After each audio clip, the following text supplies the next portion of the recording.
شگوفوں کو خار کو تم نے حیات بخشی ہے فصل بہار کو۔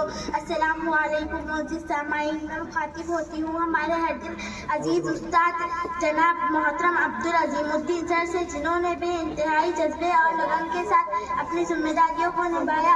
وہ قابل تعریف ہے جن کا ہم شکریہ ادا کرتے ہیں۔ آپ کے کام کی بہت تعریف کی گئی ہے، اس بات سے آپ بخوبی واقف ہیں، اور ہم آپ کے لیے زندگی کے اس دور میں جسے ریٹائرمنٹ کہا جاتا ہے داخل ہونے پر خوش قسمتی کی دعا کرتے ہیں، اور آخر میں اس امید کے ساتھ آپ سے الوداع کہتے ہیں کہ آپ ریٹائرمنٹ کے بعد بھی ہم سے رابطے اور تعلق میں رہیں گے، اور آپ کا سایہ ہمارے سر پر برقرار رہے گا انشاءاللہ تعالیٰ۔